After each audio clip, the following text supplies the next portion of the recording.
সকালে পাখির কিচিরমিচির শব্দে ঘুম ভাঙলো মিহুর। হালকা সোনালি রোদ জানালার পর্দা ভেদ করে এসে মুখে পড়ছে ওর।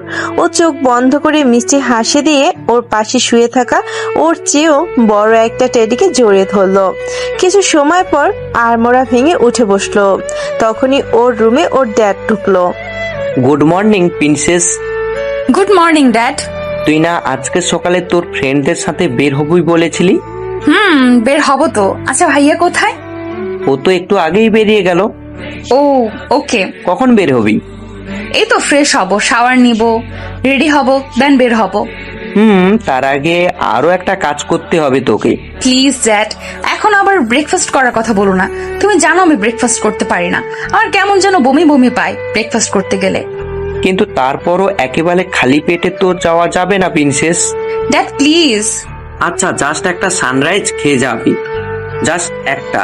একটা স্যান্ডউইচ খাওয়া আমার পক্ষে কোনো কালেই পসিবল না। আচ্ছা। That's like a good girl. আচ্ছা যাও, ফ্রেশ হয়ে আসো। Okay dad. মিহুর ড্যাড চলে গেল আর মিহু যে ফ্রেশ হয়ে আসলো। White long skirt, baby pink কালারের শার্ট, গলায় একটা স্কার্ফ নিয়ে রেডি হয়ে নিচে নেমে গেল। তারপর এক বাইট স্যান্ডউইচ খেয়ে দৌড় দিল। মিহু কখনো ওর মম ড্যাডের অবাধ্য হয়নি, তাই আজও ও ওর মম ড্যাডের কথা রাখার জন্য এক বাইট স্যান্ডউইচ খেয়ে দৌড় দিল। তারপর ও ওর ফ্রেন্ডদের কাছে চলে গেল। মিহু পার্কে গিয়ে দেখে নীল, নীলা, আরিফ, রাইসা, মানিক, অনু আর অন্য জন বসে আছে। ওদিকে যেতেই মানিক এসে ওর মাথায় হালকা করে একটা থাপ্পড় দিয়ে বলল, তুই আজকেও লেট। তো আমি কি তোর মতো নাকি যে দাঁত ব্রাশ না করে শাওয়ার না নিয়ে ঘুরতে বের হওয়ার জন্য দৌড় দিব? তো শরীর থেকে পচা ডিমের গন্ধ আসছে। ই সি সর। কি না জি, সর তো সর। শোন, আমি রেগুলার 30 মিনিট ধরে ফ্রেশ হই আর 1 ঘন্টা শাওয়ার নিই, বুঝছিস? ঢঙ্গি আস্তে আস্তে ঢং শুরু করে দিয়েছে। তোর মতো নাকি ড্রামা কুইন? ভালো, তো জীবনে পারবি আমার মতো হতে? হয়েছে, থাম তোরা।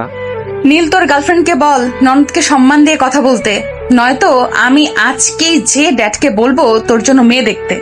তুই আমার আপন ছোট বোন হয়ে এই কথা বলছিস? তুই ভুলে যাস না তুই আমার ছোট। মাত্র 7 মিনিটের ছোট, আর আমরা টুইন। ওকে ফু, তারপরও ছু ইউ সি ওয়াক। নে, আমি বমি করে দিচ্ছি। ছি মিহু, কি বলিস এগুলো? গাইস, ফুচকা খাবি? ফুচকাকে কখনোই না করতে নেই, না বললে পাপ হবে, পাপ। ওকে দেন, দেখি কে আগে যেতে পারে। সবাই একে অপরের দিকে একবার তাকিয়ে উঠে দৌড় দিল, কিন্তু মিহু ওদের আগে দৌড় দিল। মিহু রাস্তার সামনে যেয়ে দেখলো কোনো গাড়ির ভিড় নেই, তাই রাস্তা পার হতে গেল। ঠিক সেই মুহূর্তে ওর পাশ থেকে একটি বিকট শব্দ শুনতে পেল। রাস্তার ওই পাশে একটি খালি মাঠ ছিল, শব্দটা ওখান থেকে এসেছে। মিহু দেখার জন্য 1 পা 2 পা করে সামনে এগিয়ে গেল। মাঠের সামনে লুকিয়ে উকি দিয়ে যা দেখলো তা দেখার জন্য মোটেও প্রস্তুত ছিল না।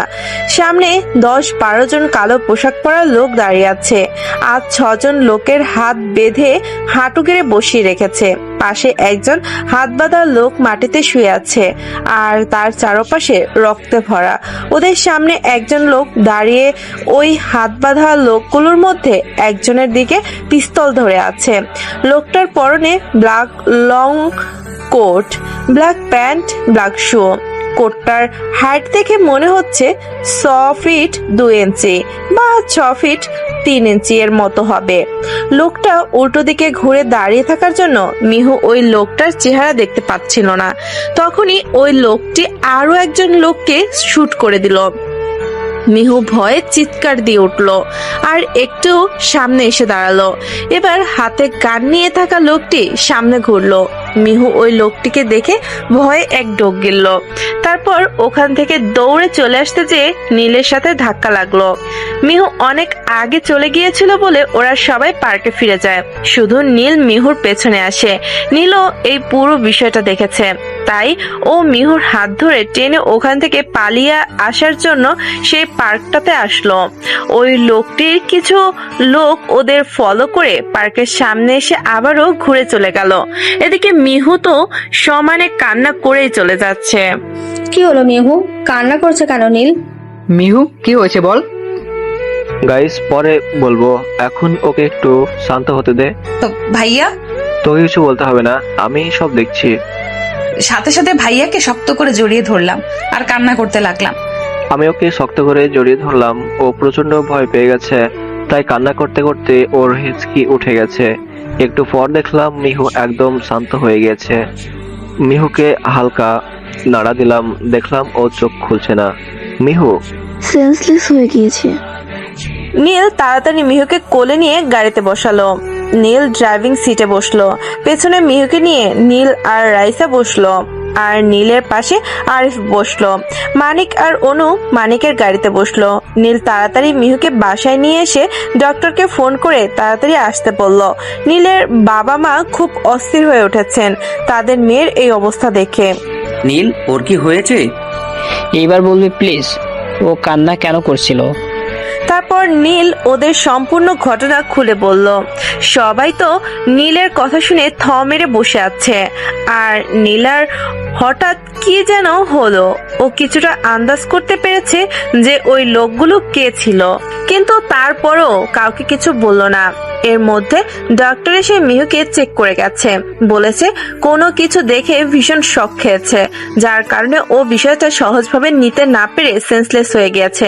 ডক্টর চলে যাওয়ার কিছুক্ষণ পর মিহু হঠাৎ চিৎকার দিয়ে উঠে বসলো। নীল তাড়াতাড়ি যেয়ে মিহুকে শক্ত করে জড়িয়ে ধরলো।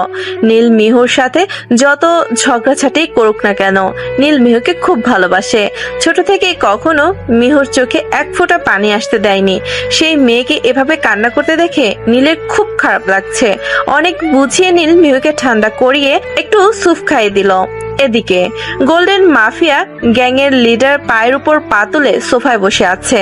তার সামনে পুলিশ কমিশনার আফজাল রহমান বসে আছে। স্যার, ওই মেয়েটি মানে আপনি যার কথা বললেন, ওর নাম মিহু, মানে হিমিকা চৌধুরী।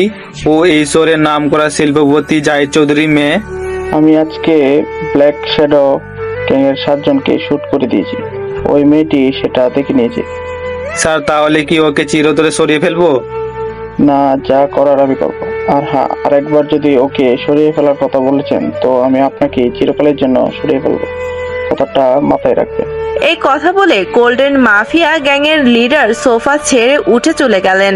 তখনই কমিশনার বলে উঠল, কিন্তু কেন স্যার? তার উত্তর কি আমি আপনাকে দিতে বাধ্য? চোখ রাঙিয়ে কমিশনের দিকে তাকিয়ে বলল, না স্যার।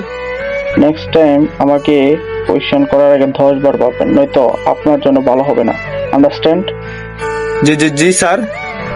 রয়্যাল গোল্ডেন মাফিয়া গ্যাংয়ের লিডার চলে গেলেন। এদিকে মিহু তো ভয়ে অবস্থা খারাপ, ও এখনো শকটে আছে।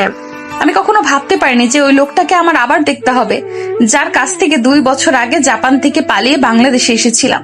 সেই লোকটাও বাংলাদেশে এসেছে। এখন কি করব আমি? না, আমি ওই লোকটা, ওই মাফিয়াটার সাথে কখনো ফেরত যাব না, কখনো না। আমি মিহুর রুমে ঢুকে দেখি মিহু বেডের এক কোণে গুটিসুটি মেরে বসে কি যেন ভাবছে। আমি জানি মিহু তুই কি ভাবছিস। আমি ওর কাছে গিয়ে ওর কাঁধে হাত রাখলাম। মিহু, ভাইয়া, আমি ওই লোকটার সাথে যাব না। ওই লোকটা আমাকে দেখে ফেলেছে। যে কোনো সময় ওই মাফিয়া আমাকে নিয়ে আসবে ভাইয়া, আমি যাব না। 2 বছর আগে যার কাছ থেকে এত কষ্টে পালিয়ে এসেছিলাম, আবার তার কাছে আমি যেতে পারবো না। ওই জায়গাটা একটা নরক, আর ওই মাফিয়া একটা নরপিশাচ।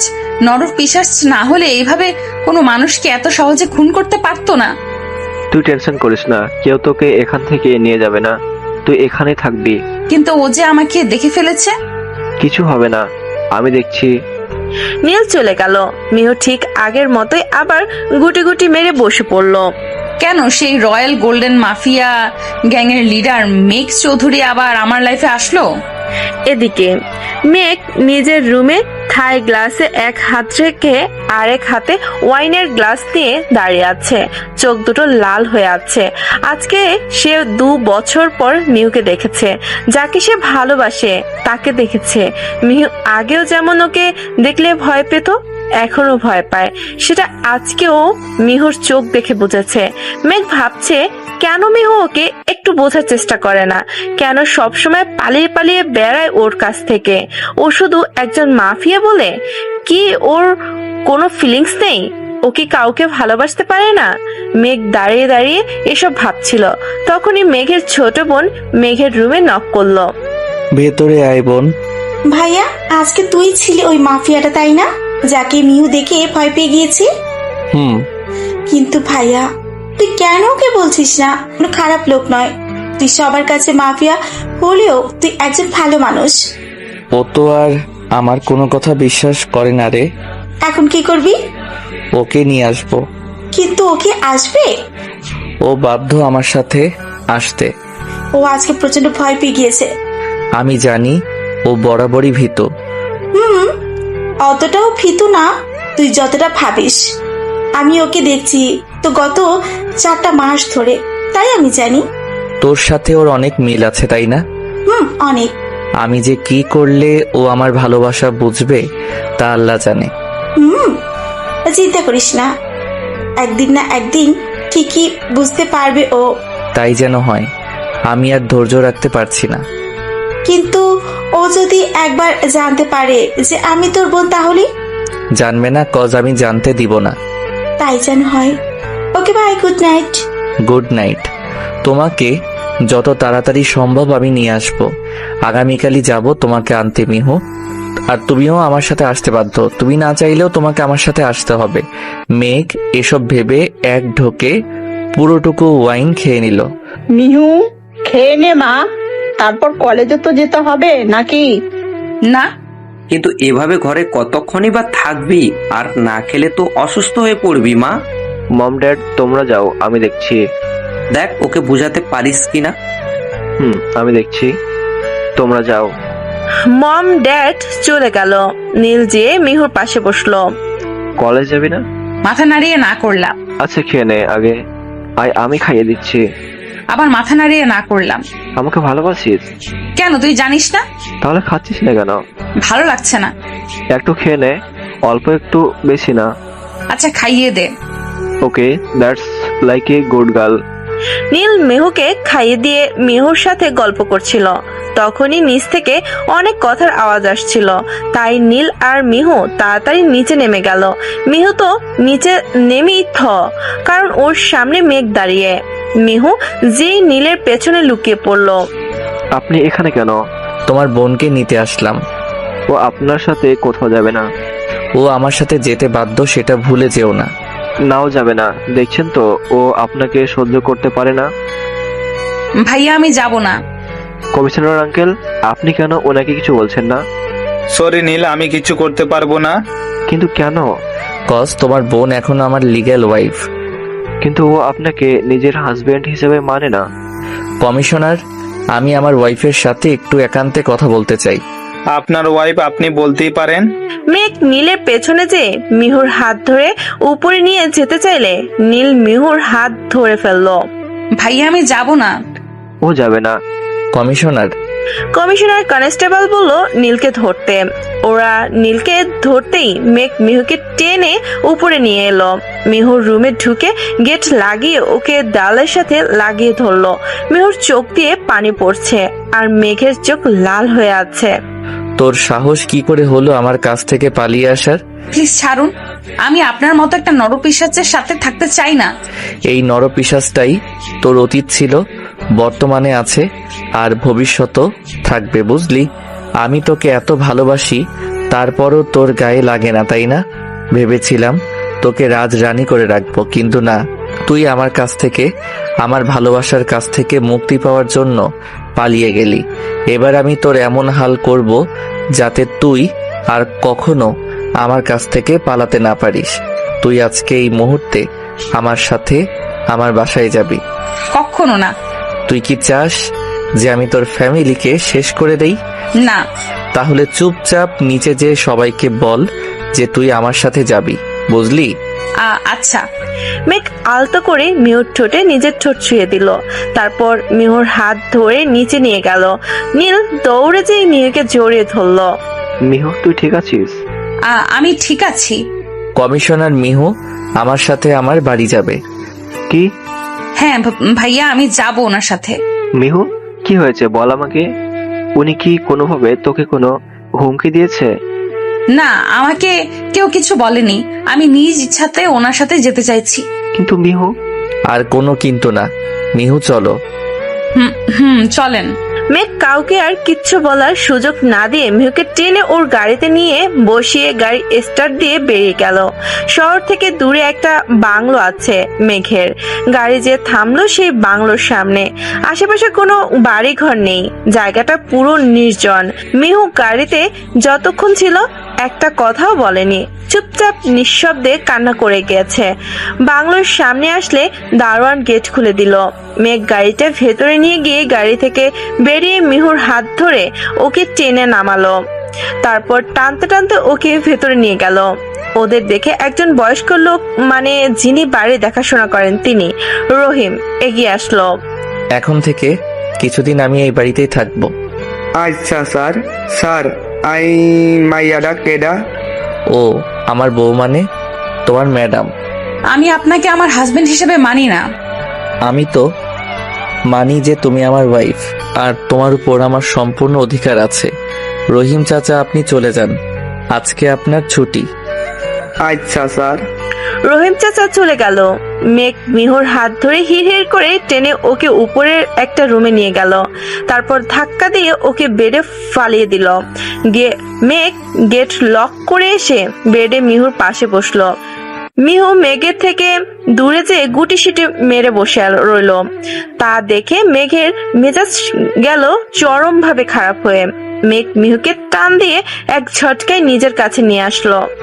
যত চাইছি তোমাকে নিয়ে একটু ভালো থাকবো, ততই তুমি আমাকে তোমার থেকে দূরে সরিয়ে দিচ্ছ, আর তোমার সাথে খারাপ ব্যবহার করতে বাধ্য করছো। আমাকে কি ভালোবাসা যায় না? কেন তুমি আমাকে ভালোবাসো না? না, যায় না। আপনার মতো একটা নরপিশাচকে কখনো ভালোবাসা যায় না। আপনার প্রতিটি স্পর্শে আমার গা ঘিন ঘিন করে, তাই প্লিজ আমাকে যেতে দিন। তোর গা ঘিন ঘিন করে, তাই না? আমার প্রতিটা স্পর্শে। এবার তোর পুরো শরীরে আমার স্পর্শ পাবি, তখন দেখবো এই গা ঘিন ঘিন কিভাবে করে তোর। একদম না, আপনি আমার কাছেও আসবেন না। ছাড়ুন, ছাড়ুন বলছি। মিহু মেঘকে ধাক্কিয়ে সরাতে পারছে না। মেঘ মিহুকে ধাক্কা দিয়ে বেডে শুয়ে দিয়ে ওর ঠোঁটে আর গলায় উথাল পাথাল ভাবে চুমু খেতে লাগলো। মিহু চিৎকার করছে আর বারবার মেঘকে সরানোর জন্য সমানে ধাক্কাচ্ছে, কিন্তু মেঘ সেদিকে খেয়াল না করে ওর কাজ করছে। এমন সময় মিহু বলে উঠলো, আপনি যদি এইরকম করতে থাকেন তাহলে কিন্তু আমি নিজেকে শেষ করে দিব। মিহুর কথা শুনে মেঘের রক্তচক্ষু নিয়ে মিহুর দিকে তাকিয়ে উঠে গেল। মিহু এখনো কান্না করছে। আলমারিতে কিছু ড্রেস আছে, সেগুলো নিয়ে যেয়ে ফ্রেশ হয়ে আসো। মিহু কোনো কথার উত্তর না দিয়ে ঘাপটি মেরে বসে আছে। তাই দেখে এবার মেঘ ওকে ধমক দিল। কি হলো চাও? মেঘের ধমক খেয়ে মিহু জামা কাপড় না নিয়েই দৌড়ে ওয়াশরুমে ঢুকে গেল। মেঘের চোখ লাল হয়ে আছে। ও মিহুকে ভালোবাসে, তাই মিহুর কোনো ক্ষতিও চায় না। আর মিহু ভীতু হলেও যদি এরকম কিছু করে ফেলে তাহলে তো ও শেষ হয়ে যাবে। তাই ও মিহুকে ছেড়ে দিয়ে ব্যালকনিতে চলে গেল। এদিকে মিহু ওয়াশরুমে ঢুকে ঝর্ণা ছেড়ে দিয়ে সমানে কান্না করছে আর ভাবছে, আজকে যদি ওকে ওর ফ্যামিলিকে শেষ করার কথা না বলতো মেঘ, তাহলে ও জীবনেও এই নরকে পা রাখতো না। এখানে ও কি করে থাকবে? ও মেঘকে মেনে নিত, কিন্তু মেঘ যেভাবে অকারণে মানুষকে খুন করে তাতে ও মেঘকে মেনে নিতে পারবে না, কখনোই পারবে না। টানা 1 ঘন্টা যাবৎ মিহু ওয়াশরুমের পানিতে ভিজছে। মেঘ দেখলো মিহু এখনো বের হয়নি, তাই মেঘ গেটে নক করলো। মিহুর কোনো সারা শব্দ না পেয়ে মেঘ এবার চিল্লিয়ে উঠলো, মিহু ভয় পেয়ে তাড়াতাড়ি গেট খুলে বেরিয়ে এলো। মেঘ মিহুর দিকে তাকিয়ে দেখলো চোখ মুখ লাল হয়ে ফুলে আছে। মিহু যে এতক্ষণ কান্না করেছিল তা মেঘ বুঝতে পারছে। মেঘ খেয়াল করলো মিহু জামা কাপড় চেঞ্জ না করে ভেজা কাপড়ে বেরিয়ে এসেছে। মেঘ যে আলমারি থেকে জামা কাপড় আর টাওয়াল নিয়ে এলো। জামা কাপড় বেডে রেখে নিজে টাওয়াল দিয়ে মিহুর মাথা মুছে দিল। তারপর জামা কাপড় ধরে দিল চেঞ্জ করে আসার জন্য। মিহু ওয়াশরুমে যে চেঞ্জ করে বলল, এই 2 বছর অনেক কষ্ট দিয়েছো আমায়, এবার তার শোধ আমি নেব তোমায় কষ্ট দিয়ে। মিহু, যাও রাতে খাওয়ার জন্য রান্না করো। কি? আমি আর রান্না? ইম্পসিবল। আর তাছাড়া আমি রান্না করতে পারি না। এত কিছু আমি শুনতে চাইনি, রান্না করতে বলেছি, করবে ব্যাস। পারবো না। আমার লোকেরা তোমার ফ্যামিলির উপর সবসময় নজর রাখছে। তুমি কি চাও তোমার প্রাণ প্রিয় ভাই যে এখন তোমাকে হন্যে হয়ে খুঁজছে তার কোনো ক্ষতি করে দেই আমি? আপনি আসলেই একটা নরপিশাচ, যে কিনা কোনো মানুষের প্রাণ নেওয়াটা খেলাখেলি মনে করে। সে আর যাই পারুক না কেন কখনো কাউকে ভালোবাসতে পারে না। আমি জানি আমি নরপিশাচ। এখন তুমি বলো, রান্না করতে যাবে নাকি নিজের ভাইয়ের মৃতদেহ দেখবে? রান্না করব। That's like a good girl.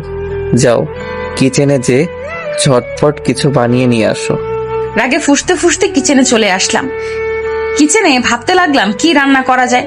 Fried রাইসটা মোটামুটি পারি রান্না করতে, ভাইয়া একবার করেছিল তখন দেখেছিলাম, সেটাই করি তাহলে আর কি। ফ্রিজ থেকে সবজি নিয়ে আসলাম, ছুরি দিয়ে সবজি কাটছি আর ভাবছি এই নরপিশাচটার সাথে জাপানে সেই প্রথম দেখা। স্মৃতির অংশ। মিহু ওর ফ্রেন্ডদের সাথে ঘুরতে বেরিয়েছে, সাথে আছে নীল আর ওর আরো কিছু ফ্রেন্ড। ভাইয়া শপিং এ যাব। সেদিন না শপিং করলি? আমি জানি না, আমি আজকেও শপিং এ যাব, কজ ওই দিন ভালোভাবে শপিং করতে পারিনি। আচ্ছা চল। মিহু শপিং মলে ঢুকে এটা সেটা কেনাকাটা করছে। কেনাকাটা শেষ করে মিহু বিল পে করার জন্য টাকা দিল। তখনই একটা গুলি এসে মিহু যে লোকটাকে টাকা দিয়েছে তার মাথায় লাগলো। রক্ত আশেপাশে ছিটকে পড়েছে, তার মধ্যে কিছু রক্ত ছিটকে যেয়ে মিহুর জামায় পড়েছে। মিহু নিজের সামনে একজন মানুষকে খুন হতে দেখে ওখানেই শক্ট হয়ে দাঁড়িয়ে আছে। মিহু পুরো রোবটের মতো হয়ে গিয়েছে, ওর মাথা কাজ করছে না। আশেপাশের লোকজন প্রায় সবাই ছোটাছুটি করছে পালানোর জন্য। নীল এসে মিহুর হাত ধরে টান দিল, বাট মিহু নড়ল না। দেখে নীল যে মিহুর সামনে দাঁড়ালো। বোনের জামায় রক্ত দেখে নীলও কিছুটা শক্ট হলো, কিন্তু তারপরও এখানে দাঁড়িয়ে থাকলে চলবে না দেখে নীল মিহুকে একটু জোরে ঝাঁকি দিল। মিহু হুঁশ ফিরে আসলো। মিহুর চোখে পানি টলমল করছে, জোরে জোরে শ্বাস নিচ্ছে। তা দেখে নীল বুঝতে পারলো এই ঘটনা মিহুর ব্রেনে অনেক এফেক্ট করেছে, যার কারণে ওর শ্বাসকষ্ট হচ্ছে।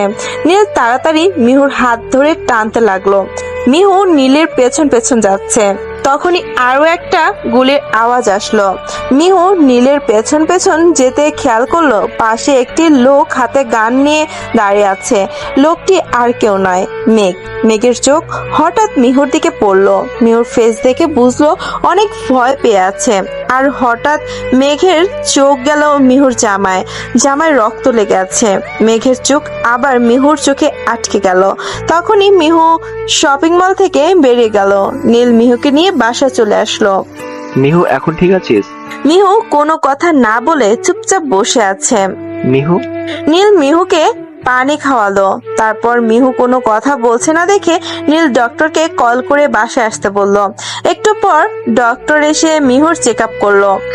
আমার মনে হয় ও খুব শক পেয়েছে, যার কারণে ওর ব্রেনে কাজ করছে না। হ্যাঁ, ওর ব্রেন খুব এফেক্ট করেছে ঘটনাটা। যত তাড়াতাড়ি সম্ভব ওকে আগের মতো করে রাহত করতে হবে, না হলে ওর ব্রেন খুব বাজেভাবে ইনজুরিড হয়ে যাবে। ডক্টর এখন কি করা উচিত? ওকে ঘটনার রিয়াকশন দিতে হবে। ওকে ডক্টর, আমি দেখছি। এদিকে মেঘ নিজের বাসায় যে ওর বিশ্বস্ত লোক ড্যানি আর চার্লসকে মিহুর সমস্ত ইনফরমেশন বের করতে বলল। মেঘের চোখে মিহুর ফেসটা পুরো আটকে গিয়েছে। চোখ বন্ধ করলেই মিহুর ফেসটা বেশি উঠছে বারবার। আজ প্রায় 3 দিন পর মিহু স্বাভাবিক হয়ে উঠেছে, কিন্তু ওই ঘটনা ও এখনো ভুলতে পারেনি। মিহু, চল বাইরে থেকে ঘুরে আসি। না আমি যাব না। আরে চল না প্লিজ। প্লিজ ভাইয়া, ভালো লাগছে না। থাক তুই, তোর মতো। তুই কি আর আমাকে ভাই মানিস নাকি? হুম। শুরু হয়ে গিয়েছে ইমোশনাল মেলোড্রামা। তুই আসলেই একটা শয়তান ছেলে। থাক, আর অ্যাক্টিং করতে হবে না, চল। চল। তারপর নীল আর মিহু বেরিয়ে গেল। প্রথমে কোথায় যাবি? রেস্টুরেন্টে। ওকে। মিহু আর নীল রেস্টুরেন্টে এসে বসলো। মিহু ওর পছন্দের কতগুলো আইটেম অর্ডার করলো। মিহুদের ঠিক সামনের টেবিলে বসেছিল মেঘ। মেঘ ড্যানির সাথে কথা বলছিল। তখনই ওর চোখ গেল সামনের টেবিলে বসে থাকা মিহুর দিকে। মিহু হাসছে আর খাবার খাচ্ছে। মেঘ ভাবছে ছেলেটা কি মিহুর বিএফ কিনা। ওই আমাকে লুডুস দে। না সর। তুই সবকিছু এক প্লেট করে অর্ডার করেছিস, এত খাবার তো তুই একা খেতে পারবি না, তাই শেয়ার কর। লুডুস দে আমাকে। নুডলসটা আমি একাই খাবো, নজর দিবি না। একটু দে। আচ্ছা আমি খাইয়ে দিব, কস প্লেটটা একবার তোর হাতে দিলে তুই আর আমাকে দিবি না, আমি জানি। আচ্ছা আমার মা, তুই খাইয়ে দে। মিহু নীলকে নুডলস খাইয়ে দিল। এদিকে মেঘ এটা দেখে মেঘের চোখ থেকে তো মনে হচ্ছে আগুন বের হচ্ছে। মেঘ ভাবছে নীল আর মিহু গার্লফ্রেন্ড বয়ফ্রেন্ড। ওই শয়তান, তুই আবার আমার প্লেটে নজর কেন দিচ্ছিস? তোর সামনে না কতগুলো খাবারের প্লেট রাখা আছে, ওগুলো খা। হি, তোকে জ্বালাতে আমার খুব ভালো লাগে। পশ্চাৎ পোলা। আবারও মিহুর প্লেটে হামলা করলাম। নীল, ও চেঁচামেচি করছিল দেখে ওর মুখে বার্গার ঢুকিয়ে দিলাম। নীল আর মিহু খাওয়া শেষ করে বিল পে করে রেস্টুরেন্ট থেকে বেরিয়ে গেল। মেঘও ওদের পিছু নিল। মিহু বলেছে ও এখন উইশিং রিভার দেখতে যাবে, তাই নীল মিহুকে নিয়ে ওখানে গেল। মিহু তো ওখানে যেই এক লাফ দিল। যাক, ওর মন থেকে সেদিনকার ঘটনাটা দূর করতে পারলাম। তোকে তো এইভাবেই সবসময় হ্যাপি দেখতে চাই আমি। যে ভাইয়ার গলা জড়িয়ে ঝুলতে ঝুলতে এই নীল নামক অপদার্থটার কপালে যেন একটা পদার্থ বউ জুটে। আমিন। নিয়ে দোয়া করে দিলাম, খুব শীঘ্রই ঘর সংসার করবি। তবে রে বলে ওকে কাতুকুতু দিতে লাগলাম। ভাইয়া ছাড়। তখনই মেঘার আরো কিছু কালো পোশাক পরা লোকজন এলো। মিহু মেঘকে দেখে ভয় চুপসে গেল আর নীলের পেছনে লুকিয়ে পড়লো। আপনারা কারা, আর এভাবে কেন রাস্তা আটকে দাঁড়িয়ে আছেন? ভাইয়া, এটা সেই লোকটা যে ওই দিন শপিং মলে দুইজনকে খুন করেছিল। ভয় পেয়ে ফিসফিস করে নীলের কানে বললাম, মেয়েটাকে ছেড়ে দিয়ে এখান থেকে চলে যাও। মানে আর ইউ ম্যাড?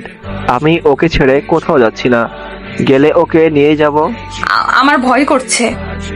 মেঘ ওর লোকদের চোখ দিয়ে ইশারা করতেই ওরা যে নীলকে ধরে ফেললো।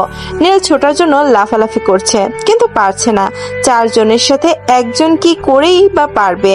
মিহু এদিকে থেকে সামনে চিৎকার করছে, ওকে ছেড়ে দিন।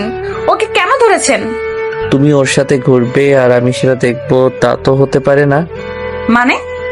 মানে সেদিন শপিং মলে তোমাকে দেখে আমার চোখ আটকে গিয়েছিল। সেদিনই তোমার ওই নেশা ধরানো চোখ দুটোর প্রেমে পড়ে গিয়েছি আমি। এখন যে কোনো মূল্যে আমার তোমাকে চাই। তোমাকে ছাড়া যে আমার নেশা হবে না। তোমাকে দেখার পর থেকে আমি এখনো পর্যন্ত একটা কাজও ভালোভাবে করতে পারিনি। সবকিছুর জন্য তুমি দায়ী। তাই আমার ক্ষতিপূরণ হিসেবে আমি তোমাকে চাই। তোমাকে সেই একবার দেখাতে ভালোবেসে ফেলেছি আমি। মেঘ মিহুর সামনে যে দাঁড়িয়ে মিহুর গালে এক আঙুল দিয়ে স্লাইড করে কথাগুলো বলল। মিহু কিছুক্ষণ অবাক চোখে তাকিয়ে থাকার পর হঠাৎ ওর হুঁশ ফিরল। ও দেখলো মেঘ একদম ওর অনেক কাছে এসে দাঁড়িয়ে আছে। সাথে সাথে মিহু এক ধাক্কা দিয়ে মেঘকে সরিয়ে দিল। হঠাৎ এরকম পরিস্থিতির জন্য মেঘ মোটেও প্রস্তুত ছিল না, তাই ব্যালেন্স সামলাতে না পেরে পড়ে যেতে লাগলো। তখনই ড্যানি এসে মেঘকে ধরে ফেললো। মেঘ এই ধাক্কাটা খাওয়ায় খুব ইনসাল্ট ফিল করলো। নীলকে যারা ধরে রেখেছিল মেঘ তাদের চোখ দিয়ে ইশারা করলে তারা নীলকে দু হাঁটু গেড়ে বসিয়ে দিল আর নীলের মাথায় ঘাম ধরলো। ভাইয়া প্লিজ আমার ভাইকে ছেড়ে দিন। ও তোমার আপন ভাই? হ্যাঁ, আমরা টুইন। ও তাই বলো। সাথে সাথে নীলকে যারা ধরে রেখেছিল তাদের মধ্যে একজনে শুট করে দিলাম। ভয়ে চোখ বন্ধ করে ফেললাম। আসলে তোমার ব্যাপারে ওই দিন খোঁজ নিতে বলেছিলাম ওকে। ও আমাকে তোমার ব্যাপারে সব ডিটেলস দিয়েছিল, কিন্তু এটা বলেনি যে তোমার একটা ভাই আছে, তাই ওকে শুট করে দিলাম। প্লিজ ওকে ছেড়ে দিন, প্লিজ আপনার কাছে হাত জোড় করছি। ছাড়বো সুইটার, তার আগে আমার পরিচয়টা জেনে নাও। আমি হলাম রয়্যাল গোল্ডেন মাফিয়া গ্যাংয়ের লিডার মেঘ চৌধুরী। প্লিজ আমার ভাইকে ছেড়ে দিন। কিন্তু তার আগে যে একটা কাজ করতে হবে তোমাকে। বলুন কি কি কাজ? বিয়ে করতে হবে আমায়। ইম্পসিবল, আপনার মতো একটা নরপিশাচকে বিয়ে কখনো করব না আমি। তাহলে তো? মেঘ চোখ দিয়ে ইশারা করার সাথে সাথেই ওর লোকেরা ইচ্ছে মতো নীলকে মারতে লাগলো। প্লিজ লিভ হিম। আগে বলো বিয়ে করবে আমাকে আজ আর এখনই? ভাইয়ের দিকে তাকিয়ে দেখি ভাইয়ের অবস্থা খুব খারাপ। হ্যালো, আমি রাজি। Good decision sweater. প্লিজ এইবার তো ওকে ছেড়ে দিন। ওকে নিয়ে তোরা হসপিটালে যা। বাট স্যার, বিয়েতে তো সাক্ষী লাগবে, আপনার পক্ষ থেকে 2 জন আর ম্যামের পক্ষ থেকে 2 জন। তাহলে ওকে নিয়ে চল বাড়িতে, আর ডক্টরও বাড়িতেই ডাক। মেঘ মিহুকে নিয়ে নিজের বাড়িতে আসলো। ড্যানি কল দিয়ে কাজীকে আসতে বলল।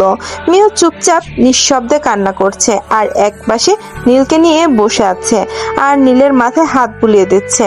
মেঘের লোকেরা নীলকে জানোয়ারের মতো পিটিয়েছে, এত মেরেছে যে নীল এখন আর সেন্স নেই। ডক্টর কখন আসবে? Danny. Sir, doctor is on the way. Okay. কিছুক্ষণ পরেই ডক্টর আর কাজী সাহেব একসাথে এসে পৌঁছালো। ডক্টর নীলকে দেখে ওকে কিছু মেডিসিন আর একটা ইঞ্জেকশন দিয়ে গেল, যাতে তাড়াতাড়ি নীলের জ্ঞান ফিরে আসে। তারপর ডক্টর চলে গেল। কিছুক্ষণ পর নীলের জ্ঞান ফিরে আসলো।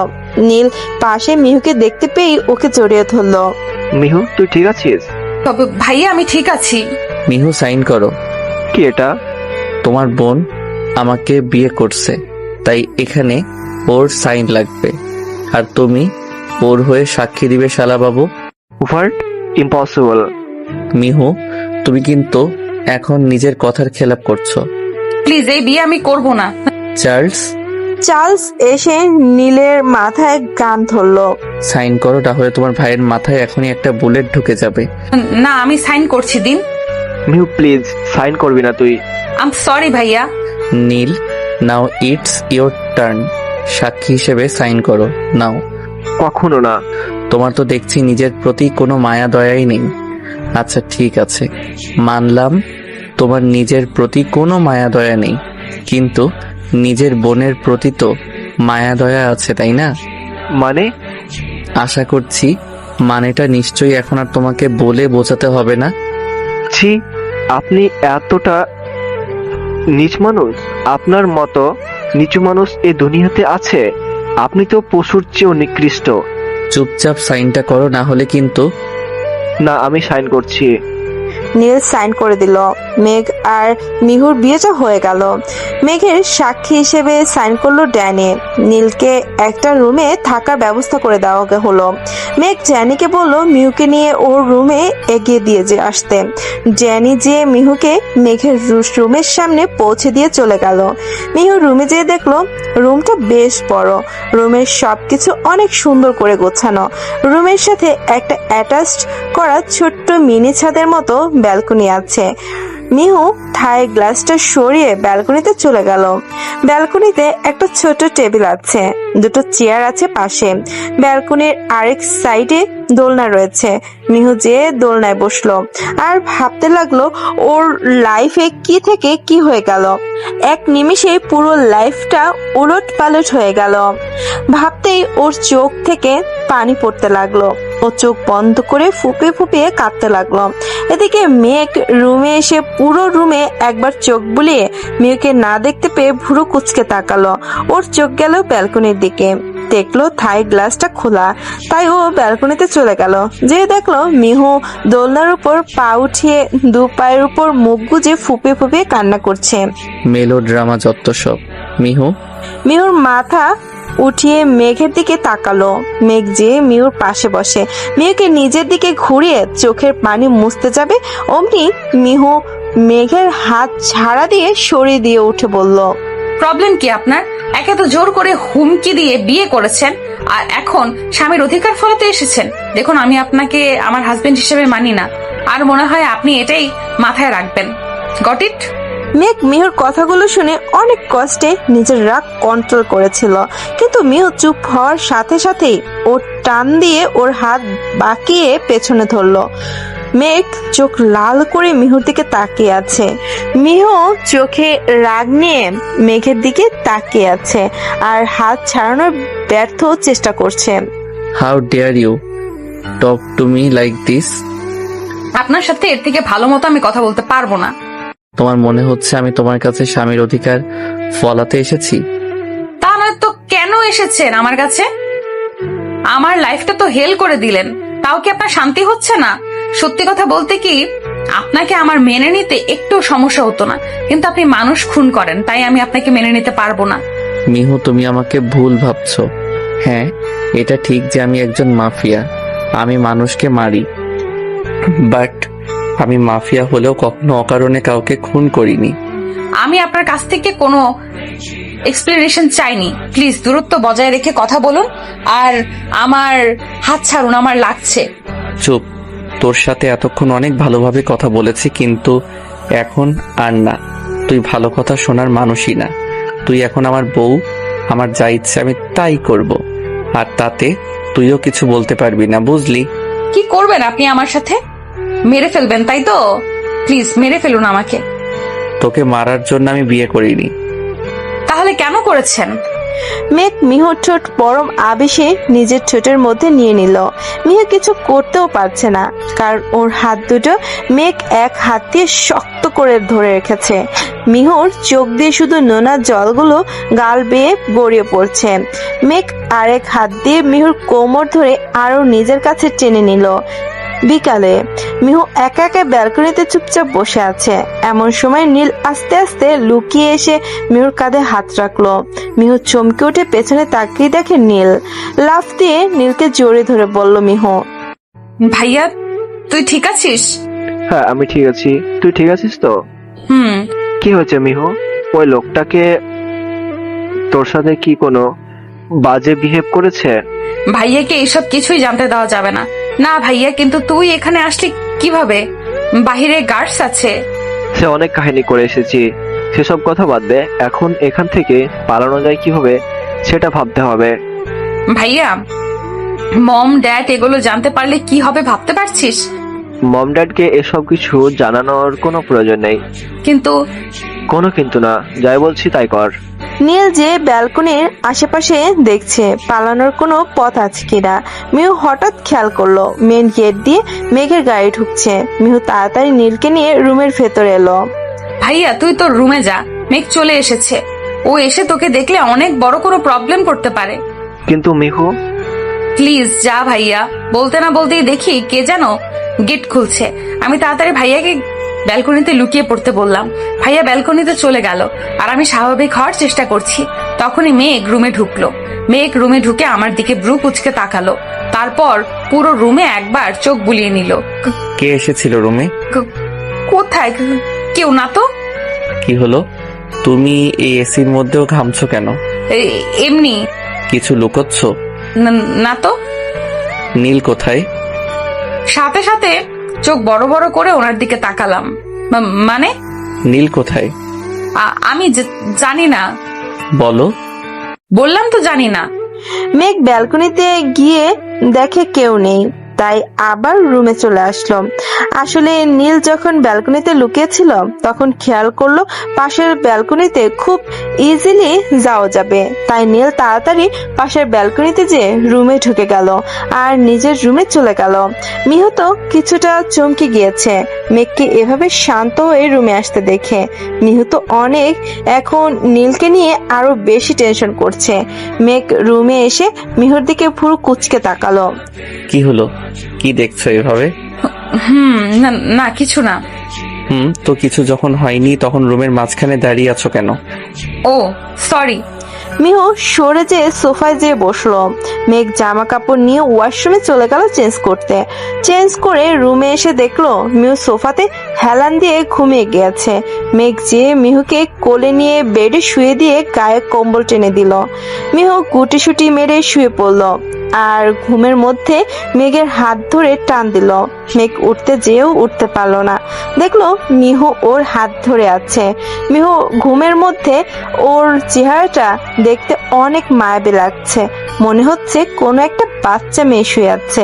ঘুমের মধ্যেই মিহু ঠোঁট উল্টিয়ে ফেললো, তা দেখে মেঘ মুচকি হেসে দিল।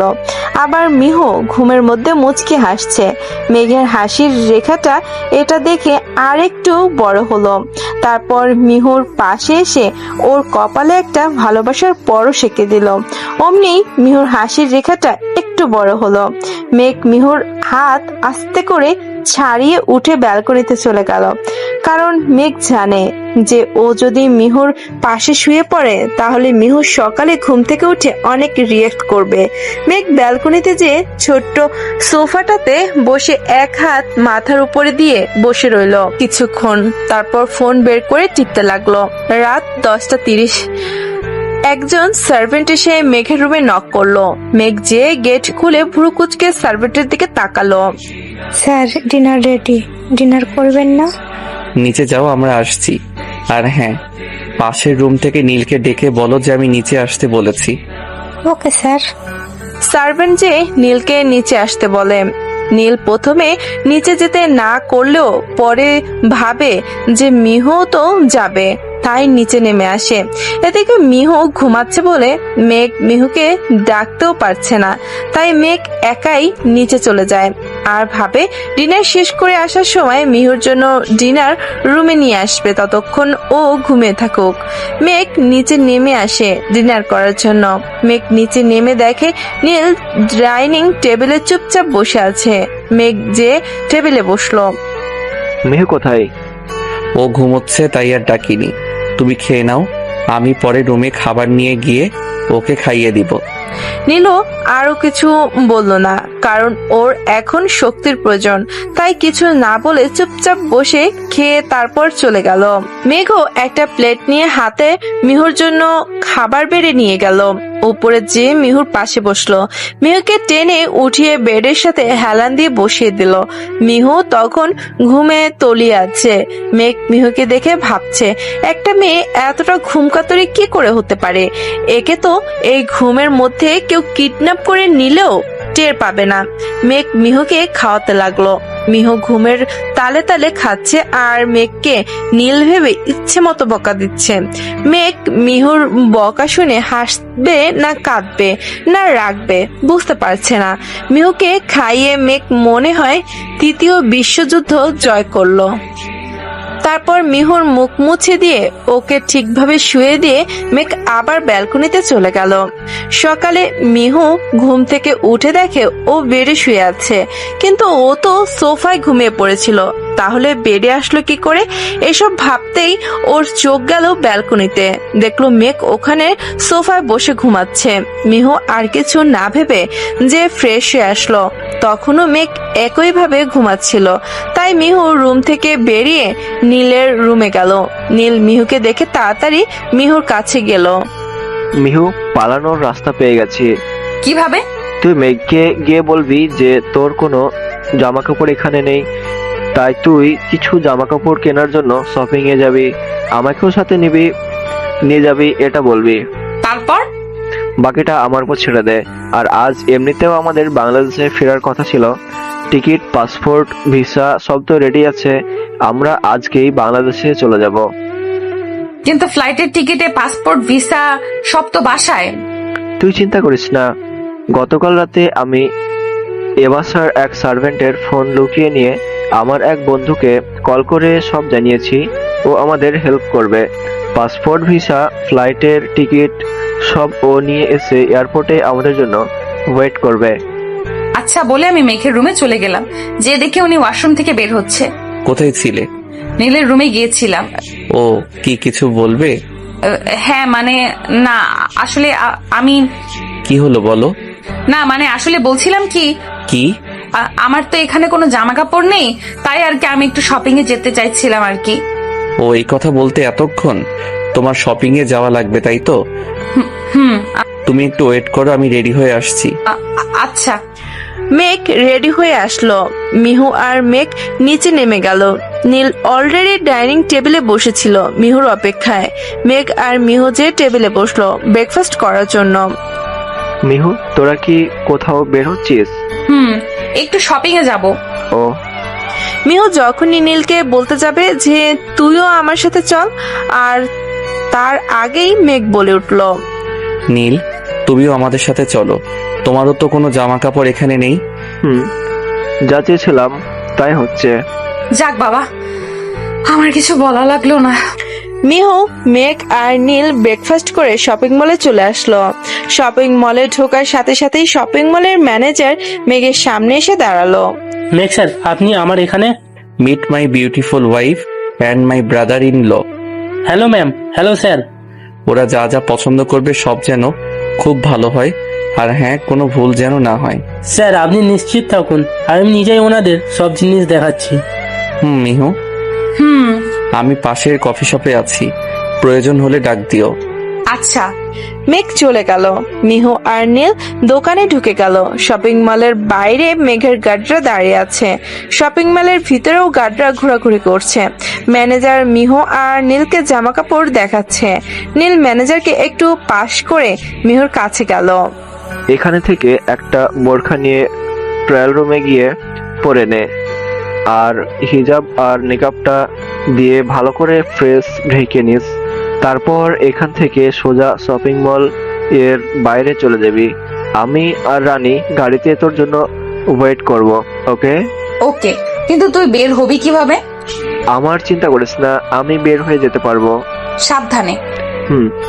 মিহু ট্রায়াল রুমে যে ভালোভাবে তৈরি হয়ে বের হলো।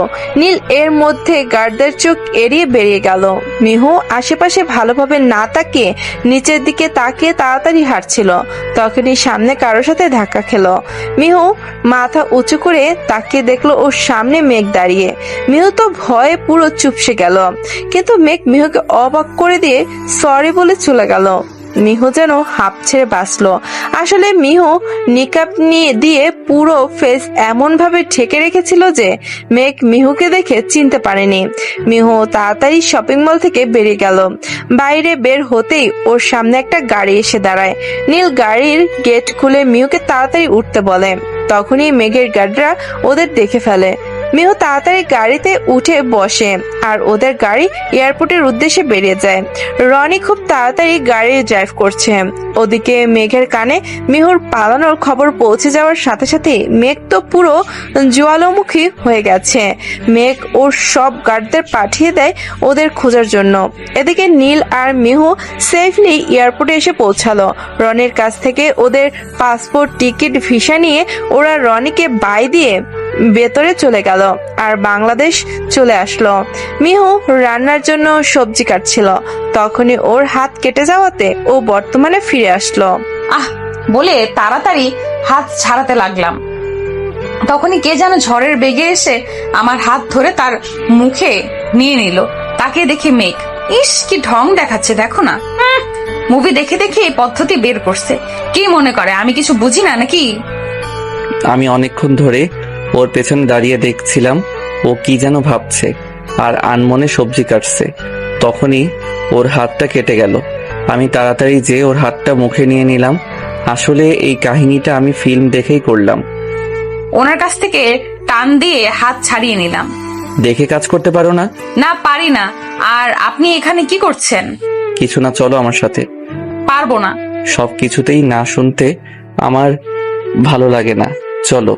ওনার ধমক খেয়ে আমি মনে হয় বাক শক্তি হারিয়ে ফেলেছি। বেটা বচ্চার জানি কোথাকার। আমি আর কিচ্ছু না বলে ওনার পেছন পেছন যেতে লাগলাম। যাও, এবার রান্না করো তাড়াতাড়ি। বলে উঠে চলে আসলাম আর তাড়াতাড়ি রান্না করে নিলাম। তারপর ওনাকে খেতে ডাকলাম। খাবার কে সার্ভ করবে? আমি। আশেপাশে আর কাউকে কি তুমি দেখতে পাচ্ছ? রাগে চোখে ওনার দিকে তাকিয়ে খাবার সার্ভ করে দিলাম। মেঘ খেয়ে নিয়ে উঠে চলে গেল। মিহু আজকে রাতে আর ডিনার করলো না।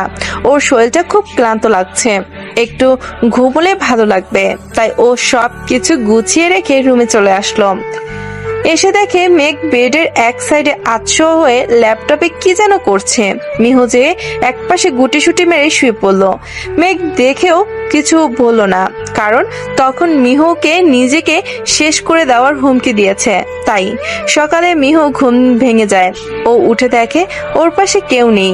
মিহু উঠে ফ্রেশ হয়ে নিচে গিয়ে যা দেখে আর শুনে তার জন্য ও মোটেও প্রস্তুত ছিল না। মিহু নিচে গিয়ে দেখে নীল আর মেঘ বসে কথা বলছে। ভাইয়া, তুই কি কাজটা ঠিক করলি?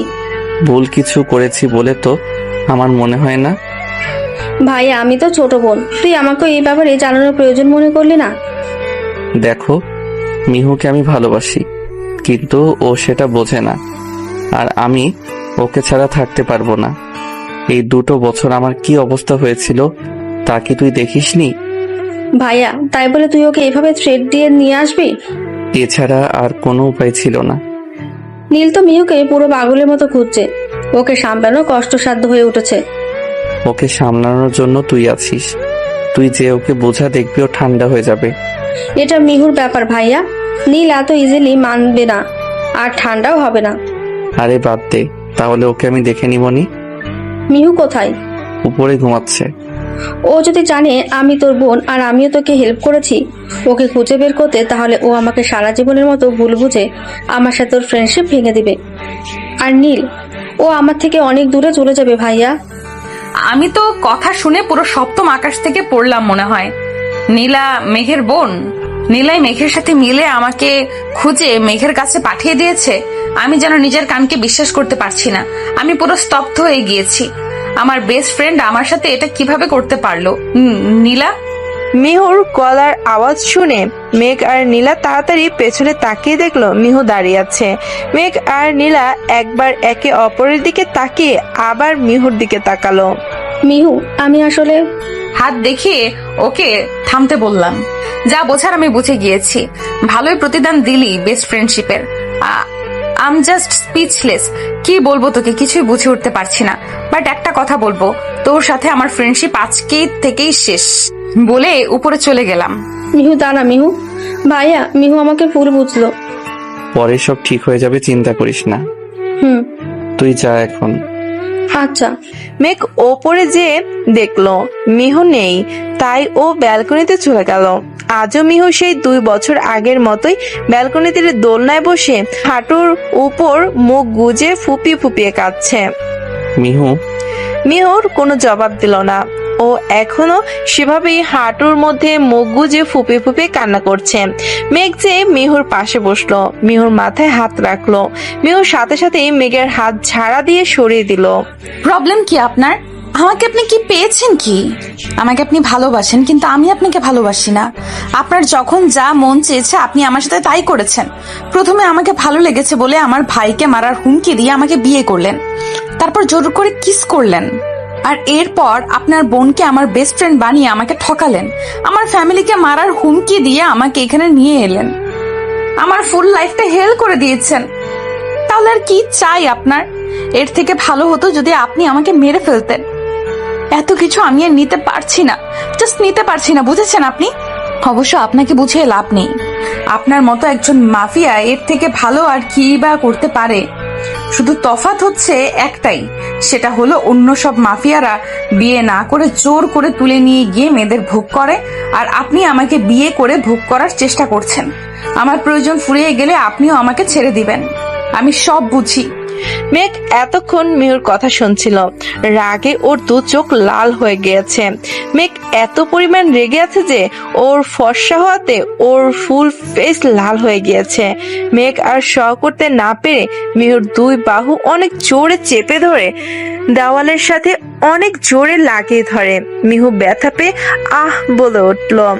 মিহুর মেঘের চোখের দিকে ভয় তাকাতে পারছে না। মেঘের চোখেও পানি চলে এসেছে মিহুর কথা শুনে। তুমি কি একটু আমাকে বোঝার চেষ্টা করতে পারো না আমি যে তোমাকে এত ভালোবাসি? তুমি কি একটু বোঝো না? আমি শুধুমাত্র তোমাকে পাওয়ার জন্য এত কিছু করেছি। আর তুমি কি বললে আমি তোমাকে ভোগ করার জন্য বিয়ে করেছি? আমার যদি তোমাকে ভোগ করার ইচ্ছেই থাকতো তাহলে আমি সেটা তোমাকে বিয়ে না করে জোর করে তোমাকে তুলে নিয়ে গিয়েই করতে পারতাম। আর হ্যাঁ, আমি মাফিয়া। মাফিয়া মানেই যে খারাপ লোক তা তো না। আমি যদি মাফিয়া হই তাহলে তুমিও এই মাফিয়ারই ওয়াইফ। তুমি আমার ভালোবাসাকে এত ছোট চোখে দেখবে আমি ভাবতেও পারিনি। এখন সত্যি আমার মনে হচ্ছে যে আমি তোমাকে ভালোবেসে আমার লাইফের সবচেয়ে বড় ভুল করেছি। তোমাকে দেখার পর মনে হয়েছিল আমিও হয়তো কারো ভালোবাসা পেতে পারি, কিন্তু না, আমি মাফিয়া বলে আমি কারো ভালোবাসা পাওয়ার যোগ্য না, এমনকি তোমারও না। আর নীলা, ওর কোনো দোষই নেই, কারণ তোমার সাথে ও যখন ফ্রেন্ডশিপ করেছে তখন তো ও জানতোই না ব্যাপারে। একদিন কলেজে কিসের ফাংশন যেন ছিল, ওই দিন তোমরা অনেকগুলো পিক তুলেছিলে আর ও সেই পিকগুলো আমাকে পাঠিয়ে বলেছিল যে তুমি ওর নিউ ফ্রেন্ড। তখনই আমি তোমাকে দেখি আর নীলাকে সব জানাই। তারপর থেকে নীলা তোমার সব খোঁজ খবর আমাকে দিত। I love you Mihu, but you don't love me. In fact you don't deserve me. আমারই ভুল যে তোমাকে ভালোবেসেছি আর তুমি আমাকে বরাবরই দূরে সরিয়ে দিয়েছো। মেঘ কথাগুলো বলে আর এক মুহূর্ত অপেক্ষা করলো না। মিহুকে ধাক্কা দিয়ে সরিয়ে দিয়ে ও গাড়ি নিয়ে বেরিয়ে গেল। আজ কোনো গার্লস নেই সাথে। মিহু মেঘের কথাগুলো ভাবতে ভাবতে দৌড়ে ওয়াশরুমে চলে গেল আর শাওয়ার ছেড়ে দিয়ে তার নিচে বসে কাঁদতে লাগলো। শাওয়ারের পানিতে মিহুর চোখের পানি মিলে যাচ্ছে। মিহু সত্যি চায়নি মেঘ এতটা কষ্ট পাক। মেঘ যে মিহুকে এতটা ভালোবাসে সেটা মিহুর জানা ছিল না। জানা থাকলে হয়তো মিহু মেঘকে এতটা কষ্ট কখনোই দিত না। মেঘ যে মিহুকে ভালোবেসে ভুল করেছে এটা ভাবতে মিহুর বুকের ভেতরটা মোচড় দিয়ে উঠছে। মিহু মেঘকে ডিজার্ভ করে না এটা ভাবতে মিহুর চোখের পানিগুলো আরো বেশি করে ঝরছে।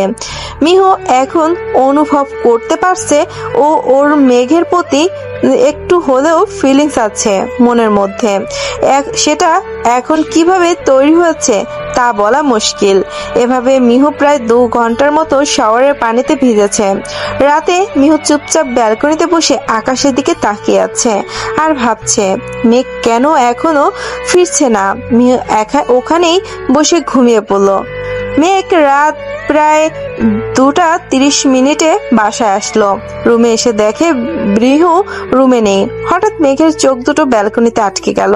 মিহু ব্যালকনিতে বসে ঘুমাচ্ছে আর ওর চুলগুলো বাতাসে উড়ে এসে ওর মুখে পড়ছে। হালকা চাঁদের আলোয় মেঘকে দেখতে অনেক মায়াবী লাগছে। ভাবতেই মেঘের ঠোঁটের কোণে ছোট্ট একটা হাসির রেখা ফুটে ওঠে। মেঘ মিহুর সামনে যেয়ে আলতো করে ওর চুলগুলো সরিয়ে কানের পেছনে গুজে দেয়।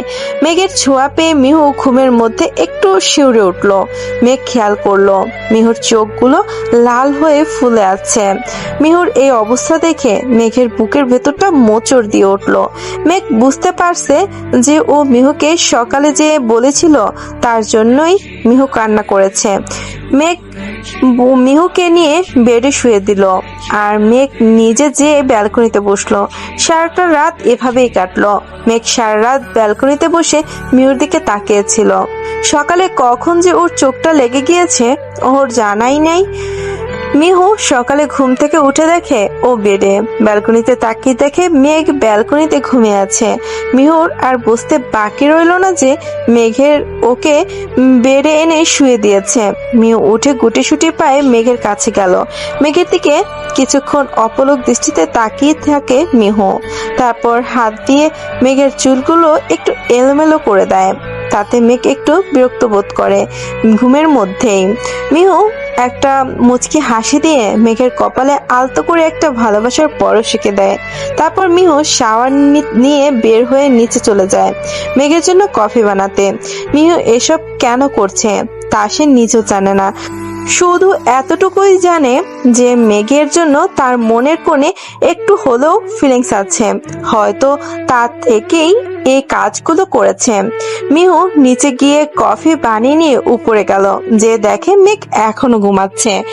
মিহু কিছুটা অবাক হলো, কারণ মেঘ এতক্ষণ কখনো ঘুমায় না।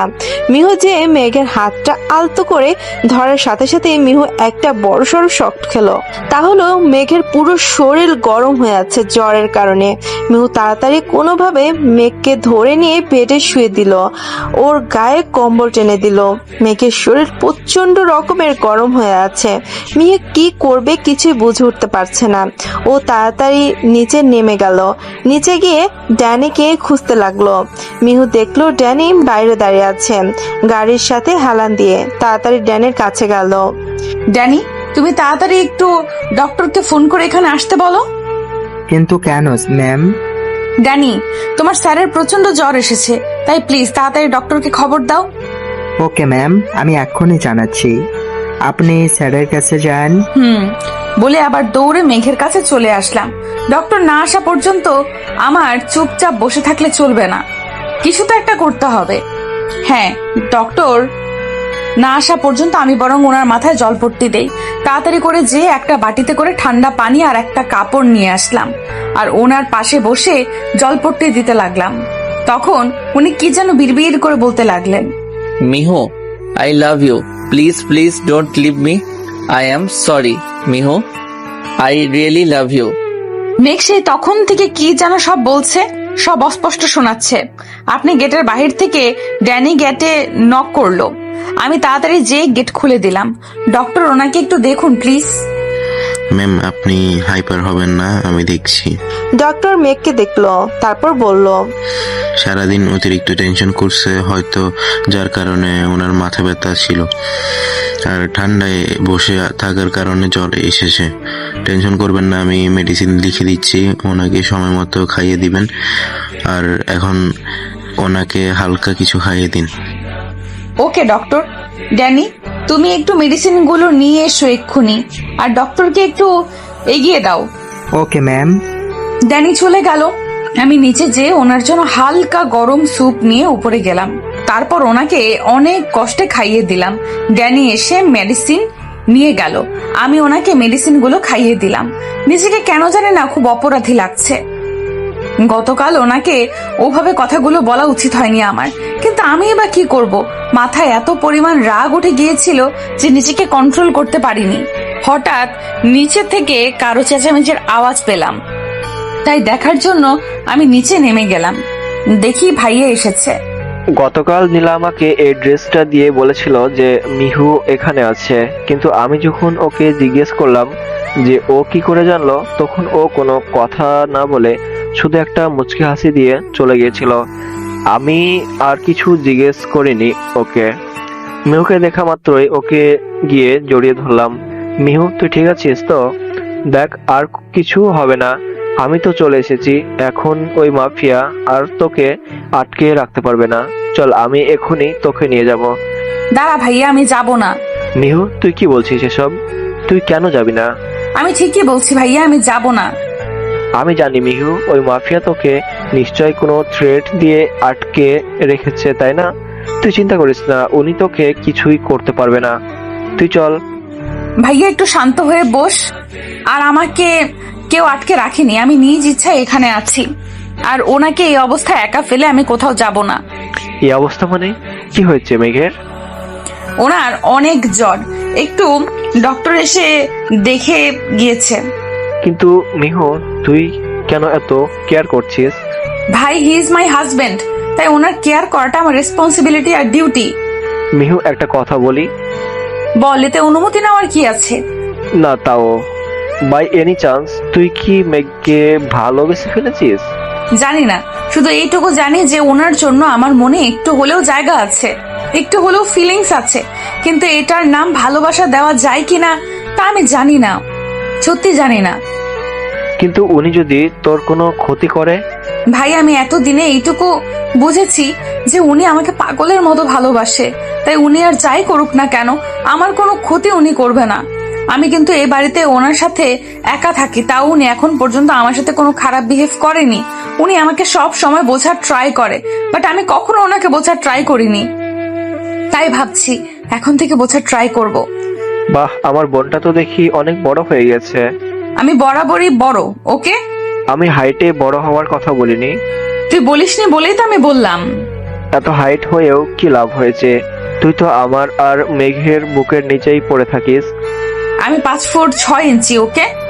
আর মেয়েদের জন্য এটা পারফেক্ট। আমি আর মেঘ সমান সমান, তার মানে 6 ফুট 2 ইঞ্চি। ওই, তুই কি এখানে হাইট নিয়ে গবেষণা করতে আসছিস? না, তাহলে? তোকে মিস করছিলাম তাই আসছি। আমিও তোকে অনেক মিস করেছি। By the way, mom dad?